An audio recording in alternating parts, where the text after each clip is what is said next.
Hello student, तो कैसे हैं आप सब। ये सी सेट की रिवीजन सीरीज में सेशन नंबर 8 है। आज हम इस सेशन में बात करेंगे प्रॉब्लम ऑन एजिस टॉपिक में। प्रॉब्लम ऑन एजिस से यूपीएससी हर बार मल्टीपल टाइप के क्वेश्चन पूछता है। हर बार एक से दो क्वेश्चन आपके सी सेट एग्जामिनेशन में रहते हैं। मीन्स ये टॉपिक एक इंपॉर्टेंट रोल प्ले करेगा आपके सी सेट एग्जामिनेशन की कट ऑफ को क्वालिफाई करने में, क्योंकि level of question is simple, not that tough like the sum of the other topics like probability या परम्यूटेशन कॉम्बिनेशन की बात करूं। एक आसान टॉपिक है जो आप इजीली से समझ सकते हैं और इसमें ऐसा कोई मैथमेटिक्स इन्वॉल्व नहीं है। आपको जस्ट सिंपल इक्वेशन बनाना है, उसके बाद आप इस टॉपिक को आसानी से सोल्व कर सकते हैं। इस टॉपिक में हम डिस्कस करेंगे, कुछ पीवाईक्यू डिस्कस करेंगे, plus the concept of the topic we are going to discuss in this video. तो stay tune till the end. अगर आप इस चैनल पे नए हैं तो please subscribe to the IAS Wings and join the IAS Wings Telegram channel, जहां पे पीडीएफ आपको सेशन के बाद मिल जाएगा। तो चलिए शुरू करते हैं। About the age problem, the topic is age problem. In the age problem आपको कुछ एक की कॉन्सेप्ट्स पता होना चाहिए, like present age. If the question is saying about the present age, present age means they are discussing about the current age की current age कितना है किसी भी इंडिविजुअल का। If they are saying the x year ago, x year ago means you need to subtract, you need to subtract x from the present age, x from present age आप subtract करेंगे। if they are saying x year after, x year after means in future की बात कर रहे हैं, तो present age में x को add करेंगे। then if they are saying a twice, age is twice or age is thrice, age is twice or age is thrice of present age, you will multiply the same number, you will multiply the same number and it can be the question in which जहाँ पे लिखा होगा age after n years, age after n years ago, तो आप इसको n year ago and n year after, तो इसके accordingly आप इसको इक्वेशन में सेट करोगे। तो these are the few of the keywords in the age problem topic. इस तरीके के कीवर्ड्स आपको मिलेंगे, तो आपको इन कीवर्ड्स के थ्रू ही इक्वेशंस को बनाना होता है and then you start solving the question. तो इसमें मैं बताऊं तो आप सबसे पहले एज्यूम करेंगे, अगर आपको एज नहीं गिवन है तो assume the age. First assume age, age को आप एक्स या वाई एज्यूम कर सकते हैं अकॉर्डिंगली, जो भी आपको वेरिएबल देना है। जो भी क्वेश्चन गिवन है आपको, जो भी क्वेश्चन गिवन है उसमें आपको इक्वेशन बनाना होगा। Make equations through question, write down the each information of the question, write down the information of the question. इसके बाद आपको इक्वेशन को सोल्व करना है as per the question, equation को सोल्व करना है एज पर द क्वेश्चन। यही एज प्रॉब्लम का एक बेसिक सा कॉन्सेप्ट है, बेसिक सा क्राइटेरिया है कि आप क्वेश्चन को किस तरीके से सोल्व करेंगे। तो चलिए कुछ पीवाईक्यू कर लेते हैं, यूपीएससी के पीवाईक्यू सोल्व करते हैं कि यूपीएससी ने किस किस तरीके के क्वेश्चन पूछे हैं from the age problem. So the first question, this was asked in the 2015. A father is 9 times as old as his son and mother is 8 times as old as the son. So let's assume the age of son. Let's assume the age of son is equal to s. ऐसे ही assume कर लेते हैं। In the case तो father का age कितना हो जाएगा? The age of father will be the 9s because it's a 9 time of the son age. It will be 9s. Then the mother age will be 8s because it's a 8 time of the son age. तो ये आपके पास equation बन जाएगा। इसके बाद कहा जाता है the sum of the father age and the mother age is 51 years. Mother age अगर 9s, फादर एज अगर 9s है, मदर एज 8s है, तो we can write down 9s plus 8s is equal to 51, 9s plus 8s is equal to 51 and 17s is equal to 51 and s is equal to 3 year, s is equal to 3 year। तो s क्या था? s is the age of the sun, so the age of the sun is equal to the 3 years, age of the sun is equal to 3 years, so the answer of this question is 3। हमने इस question में किया क्या? इस question में सबसे पहले हमने इक्वेशंस बनाया। हमें दिया गया था father is 9 time old as the son and mother is 8 time old as son, तो हमें सन का एज को एज्यूम करना था। सन की एज को हमने एज्यूम किया s, after the father is 9s, mother age is the 8s, तो 9s plus 8s is equal to 51, ये ऑलरेडी गिवन है। The sum of the mother age and father age is 51, उसके according हमने solve किया तो हमारे पास as of son आ गया, that is equal to the 3। So this was the first question asked in the UPSC. Now let's come to the second question. This was asked in the 2017 and this is like a partnership kind of question. ये भी age problem की तरह ही आप solve कर सकते हैं. The monthly income of X and Y are in the ratio 4:3. So income of X and Y is given in the ratio 4 and 3 and their expenses are given in the ratio of 3:2. Their expenses are given in the ratio of 3:2 and their saving is equal to 6,000. Their saving is equal to the 6,000. What is the total monthly income? उनका total monthly income हमें बताना है. What is the total monthly income here? ये हमें बता. अगर हमारे पास income है, हमारे पास एक्सपेंसेस है, हमारे पास सेविंग भी है. वाई का भी इनकम है, एक्सपेंसेस है और सेविंग भी है. Saving is 6,000. तो अगर हम ये इक्वेशन बनाना चाहें, if I be are considering I age income, so for I E is at expenses हम consider कर रहे हैं. E is expenses, I is income. 4i minus 3 is equal to the 6,000. This is the first equation. Similarly, this 3i minus 2e, 3i minus 2e is equal to the 6,000. This is given in the question. ये हमें question में ही given है, तो हमें directly निकाल सकते हैं. जब हम इन equation को solve करेंगे, then we can get the value of I here. Then we can get the value of I is equal to the 6,000. हमारे पास वैल्यू ऑफ आई कितना आ जाएगा? 6,000 आएगा. वैल्यू ऑफ आई हमारे पास 6,000 आता है, हमें बताना टोटल इनकम कितना है. एक्स का कितना है? 4, 6,000 इंटू 4. वाई का कितना है? 3, 6,000 into 3. That is equal 24,000 plus 18,000. 24,000 plus 18,000, that will become equal to the 42,000. So sum of their income will be the 42,000. So this equation you can solve either for the expenses or either for the income. Solve करने के लिए आपको क्या करना होगा? इस equation को आपको मल्टीप्लाई करना होगा 2 से, इस इक्वेशन को मल्टीप्लाई करना होगा 3 से, क्योंकि हमें एक वेरिएबल को सेम नंबर में लेके आना होता है. And you can easily solve the equation. So the answer of this question is 42,000. Next question पे आते हैं. That's the question number 3. This is also asked in the 2017 examination. The present age of Mr. X. The present age of Mr. X last year was the square of a number and it would be the cube of a number next year. Present age of X last year was the square of a number. जो last year as था that was square of A number. Number का square कितना हो सकता है? 1 का square हो सकता है, 2 का स्क्वायर हो सकता है, 3 का स्क्वायर हो सकता है. It can be the square of 4, it can be the square of 5 और it can be the square of 6. यही पॉसिबिलिटी होगी. And the next year will be A cube. It will be a cube. Then in that case it can be a cube of 1, it can be a cube of 2, it can be a cube of 3 also, it can be a cube of 4 and it can be a cube of 5. That is a 125. ये हो सकता है. What is the least number of the year he must wait? What is the least number of year he must wait to his age to become the cube of a number again? दोबारा से उनका as एक number का cube का number कैसे होगा?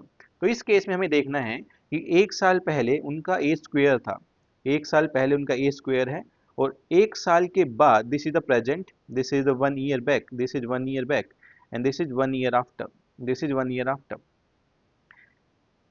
एक साल पहले उनका ए स्क्वायर था दैट इज द 5 का स्क्वायर. प्रेजेंट एज यहाँ पे है दैट इज ईयर. एक साल के बाद उनका एज क्यूब हो गया दैट इज हियर. तो कितना पॉसिबिलिटी है? 25 और 27 यही पॉसिबिलिटी है. 5 का स्क्वायर और 5 it can be the square of 5 and it can be A cube of 3. It can be A square of 5 and A cube of 3. यही पॉसिबिलिटी है. जो कंडीशन हमें गिवन है उसके बियॉन्ड तो कोई पॉसिबिलिटी होगा नहीं. In the first case it can be the 25 और in the second case can be the 27 कि एक साल बाद कितना बढ़ेगा? दो ही, क्योंकि दो ही ईयर बढ़ रहे हैं ना, ज़्यादा तो बढ़ेगा नहीं. तो दो ही ईयर बढ़ेंगे. In that case 25 and 27. तो हमारे पास उनका प्रेजेंट एज आ गया 27. 27 is the cube of 3. 27 is the cube of 3. अब बोला गया है कि what is the minimum? What is the minimum number he must wait for the age to become the cube in the next year? Cube in a number again. Next cube कब बनेगा? 3 के cube के बाद तो हमारे पास 4 का cube ही आएगा. 3 के क्यूब के बाद we will get only the cube of 4. Cube of 4 is 64. 3 cube is 27. So his age after the how many years? 64 minus 27. 64 minus, यहाँ पे आप 27 नहीं लेंगे क्योंकि present age will be the 26. Present age कितना है? 26. तो ये गलती नहीं करना है आपको, प्रेजेंट एज ही लेंगे आप यहाँ पे. Present age will be 26. तो 64 minus 26 is equal to the 38. 64 minus 26 is 38. So the answer of this question will be 38. दोबारा बता देता हूँ कैसे हमने किया है. हमें एज गिवन है मिस्टर एक्स का लास्ट ईयर का, जो लास्ट ईयर का एज है that's the square of a number, that's the square of A number. Last year का एज है स्क्वायर ऑफ ए नंबर, एक प्रेजेंट एज है, एक 1 ईयर आफ्टर एज है, that's a cube of A number, that is a cube of A number. अगर हम कोई भी पॉसिबिलिटी लेते हैं, हमारे पास स्क्वायर की पॉसिबिलिटी ये है और क्यूब की पॉसिबिलिटी यहाँ पर है. अगर स्क्वायर की पॉसिबिलिटी में अगर आप देखते हैं कि स्क्वायर की पॉसिबिलिटी लेते हैं 4, नेक्स्ट ईयर कितना होगा 5, 5 तो किसी का क्यूब नहीं है. अगर 9 लेते हैं तो 9 के केस में नेक्स्ट ईयर क्या होगा 10, वो भी पॉसिबिलिटी नहीं है. 16 लेते हैं, 16 के केस में नेक्स्ट क्या होगा 4, 4 का 5, 5 का क्यूब पॉसिबल नहीं, 5 इज नॉट ए क्यूब. तो अगर हम यहाँ पे 25 लेते हैं that's the square of 5, 25 square of 5.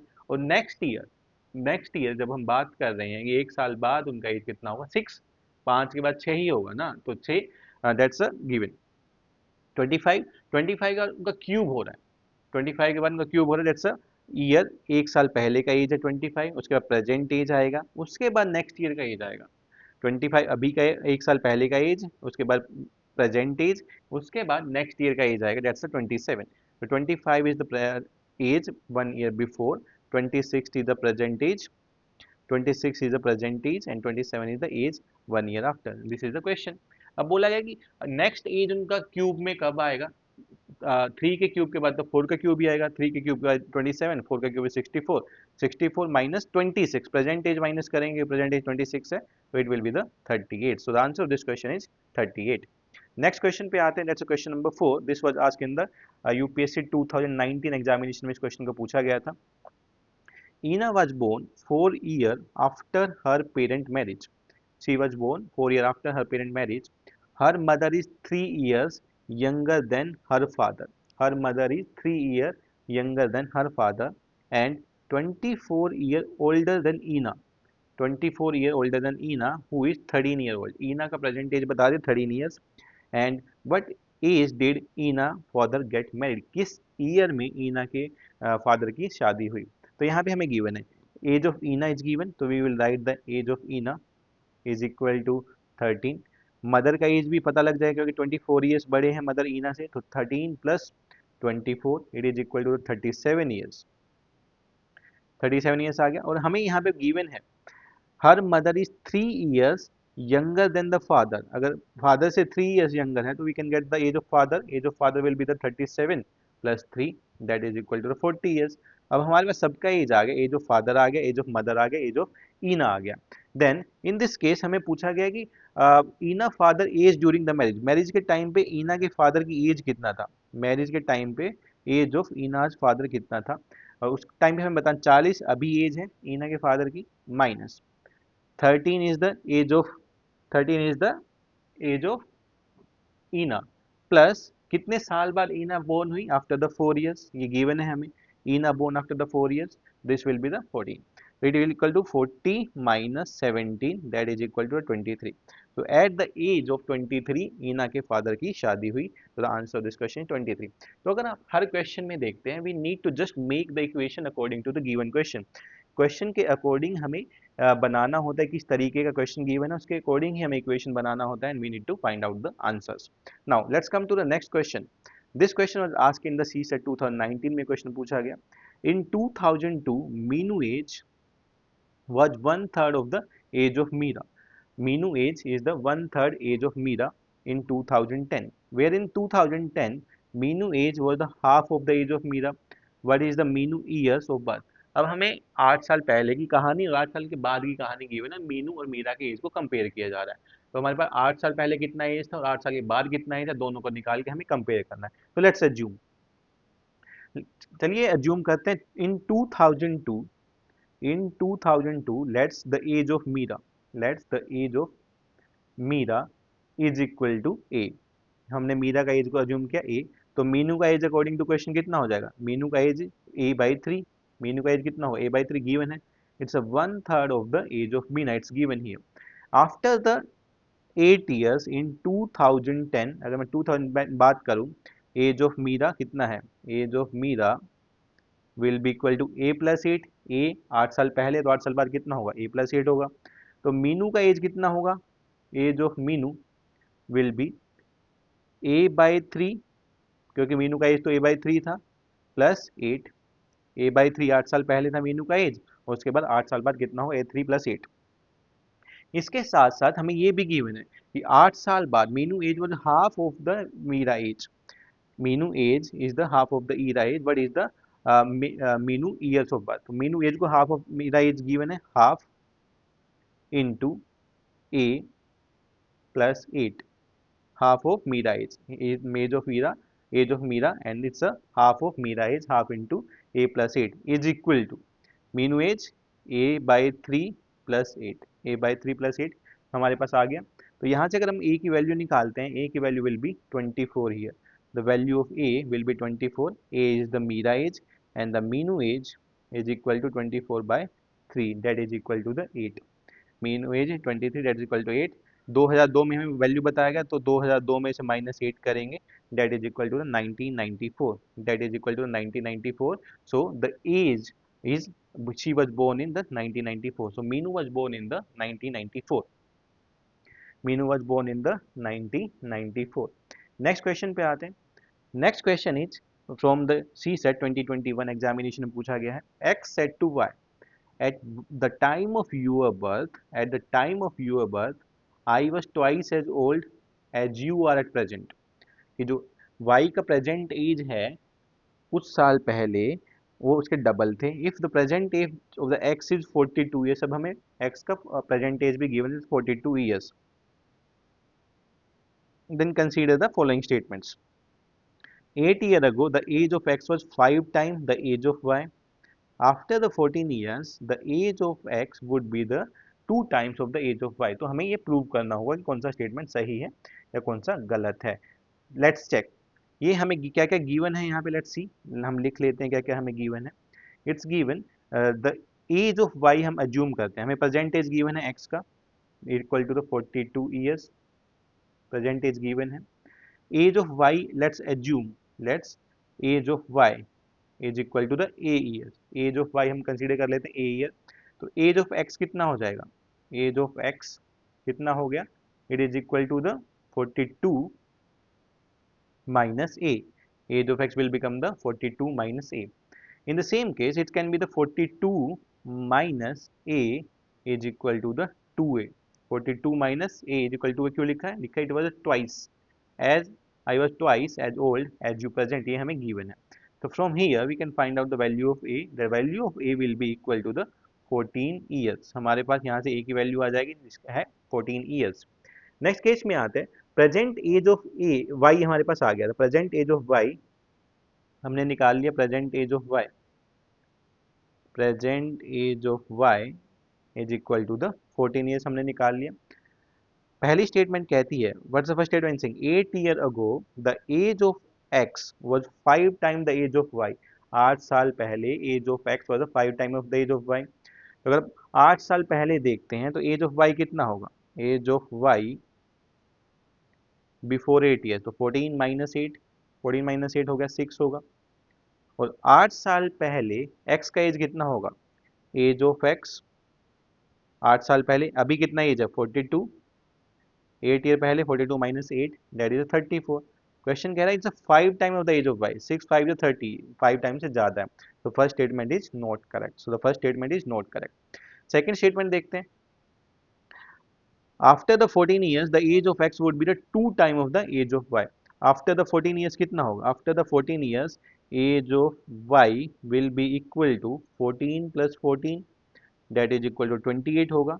और 14 ईयर के बाद x का कितना होगा, 42 plus 14 that is equal to 56। So the age of x would be the 2 time of the age of y। Yes, it's clearly here 28 to the 56, 28 to the 56, it will be the twice of the age of y। So the answer of this question is 2 only, the answer of this question is 2 only, कि only answer is 2 here। Clear है आप लोगों को ये question. Now let's move to the next question. Next question पूछा गया CSET 2022 examination में। Question है what is the age of Manisha, Manisha का एज कितना है निकालना है। Manisha is 24 year younger than her mother, उनकी मदर से she is 24 year younger.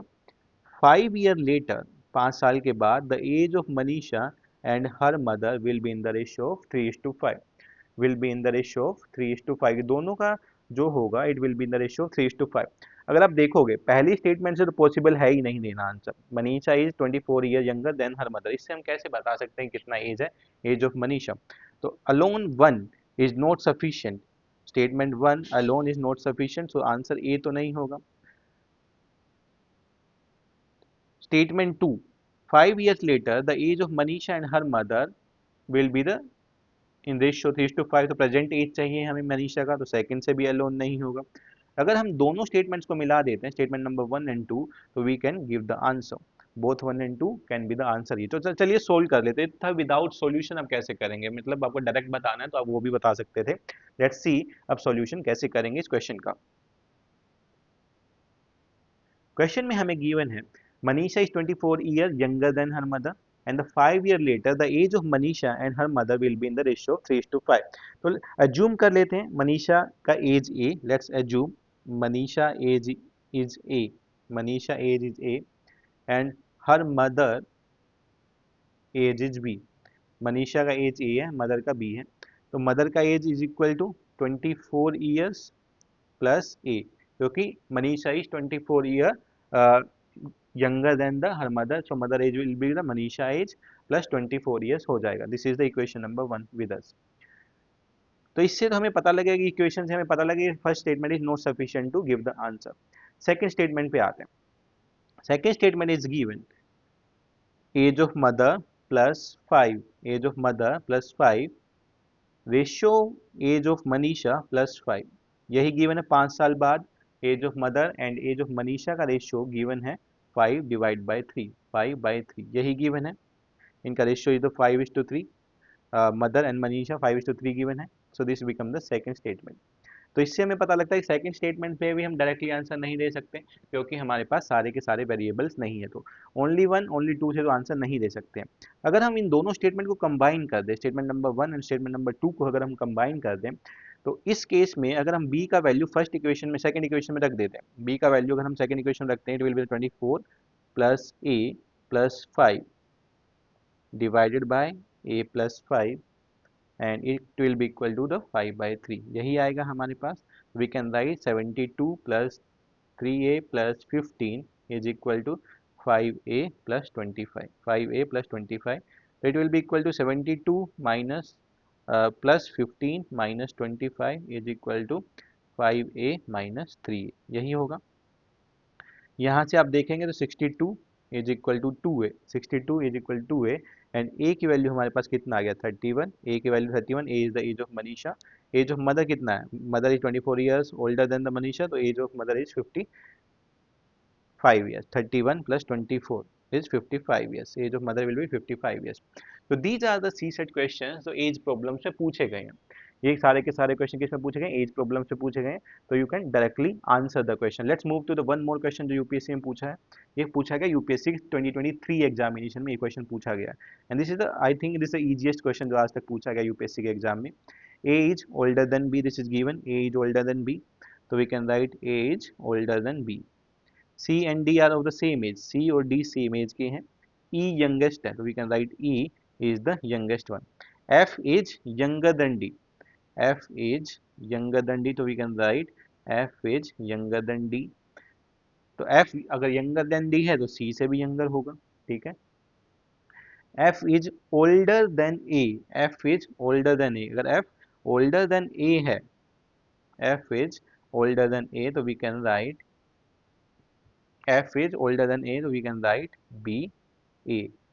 F older than A है, तो ये इक्वेशन आ गया हमारे पास। क्या इक्वेशन बनेगा finally, this is equal to C and D, F is older than A is older than B and E is the youngest, यही equation है। E youngest है सबसे, A is older than B, F is older than A and C and D of the equal age, यही equation बनेगा। How many statements given above are required to determine, how many equations, how many statements are required to determine the oldest person, oldest person को determine करने के लिए हमें कितनी चाहिएंगी, only 2, only 3, only 4 या all 5 are required. अगर इनमें से कोई भी स्टेटमेंट मिस करोगे तो आप उस पैटर्न को नहीं बता पाओगे, पैटर्न को डिकोड नहीं कर पाओगे अगर आप कोई भी स्टेटमेंट इसमें से मिस करते हो। तो these are the age problem question from the C set And the next video I'm going to coming soon on a new topic tomorrow at the 10 p.m. Stay tuned with the IAS Wings. If you are the new at the channel, please join the Telegram channel for this PDF and subscribe to the YouTube channel of the IAS Wings. मिलते हैं नए video में. Thank you.